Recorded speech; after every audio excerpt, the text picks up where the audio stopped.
Alors, quelles sont les étapes lors d'une enquête de satisfaction? Première phase, comme dans toute étude commerciale, il faut toujours réfléchir avant d'agir. Donc, phase de réflexion.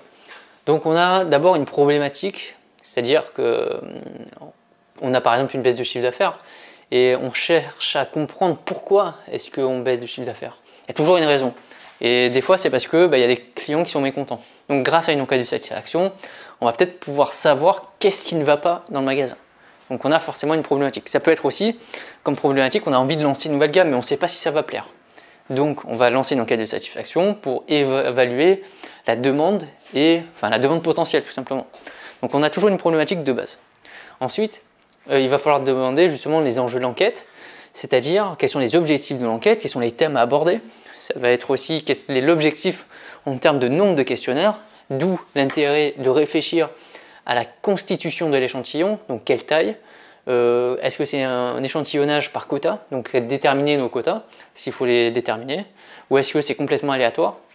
Déterminer bien sûr notre mode d'administration, si ça sera fait sur Internet, en auto-administration, ou s'il faut avoir un enquêteur avec nous, ou si on va le faire nous-mêmes justement, directement, soit dans les rayons ou en sortie de caisse. Donc il y a pas mal de choses à faire justement, à déterminer à l'avance. Il y a aussi la rédaction du questionnaire, il faut bien sûr le préparer à l'avance. Vous allez avoir, donc ça prend un peu de temps bien sûr à faire un questionnaire parce que il faut imaginer comment est-ce qu'il va être structuré. Ensuite, quand il a été structuré et qu'on a nos rubriques, il faut faire les questions bien sûr. Et bien sûr, il faut tester ce questionnaire pour être sûr qu'il n'y ait pas d'erreur, qu'il n'y ait pas, parce que des fois, même quand on se relie, c'est bien de le faire tester à sa hiérarchie ou le faire tester à des collègues ou à la famille. Ils vont peut-être voir des fautes d'orthographe, ils vont peut-être pas réussir à répondre à certaines questions parce qu'elles sont assez floues. Et donc, ça va permettre d'apporter des corrections pour avoir la version finale du questionnaire et pouvoir le lancer directement. Donc bien sûr, après une phase de réflexion, on a une phase d'action. Donc ça y est, on va pouvoir administrer notre questionnaire. Donc pour faire votre questionnaire, il y a un logiciel qui est très utilisé en école, ça s'appelle Sphinx. L'inconvénient, c'est que c'est payant, donc si vous voulez en faire par vous-même, ça risque d'être compliqué. Après, vous pouvez toujours le faire sur Google Drive, comme moi je l'ai fait, donc c'est par voie, par le web tout simplement, sur Internet. Ou vous pouvez le faire tout simplement avec Word, tout simplement. Vous faites un document texte avec des questions, vous créez vos propres réponses, vos propres cases, etc. Donc en étant un peu doué quand même sur sur l'outil informatique Word, on arrive à se débrouiller pour avoir un questionnaire, pour pouvoir ensuite l'éditer, l'imprimer et le mettre à disposition du client. Ensuite, bien sûr, une fois qu'on l'a administré à l'ensemble de notre clientèle, ou en tout cas de notre échantillon qu'on a visé, il va falloir extraire ces données. Donc c'est ce qu'on appelle la phase de dépouillement. Donc la phase de dépouillement, tout simplement, on va prendre chacune des réponses et on va marquer, donc notamment à l'aide de fichiers Excel, où on va marquer les réponses. Ça, c'est si on veut le faire manuellement. Sinon, par exemple sur Google Drive, c'est fait automatiquement. Donc ça veut dire que c'est directement dépouillé, vous avez directement vos ratios, etc.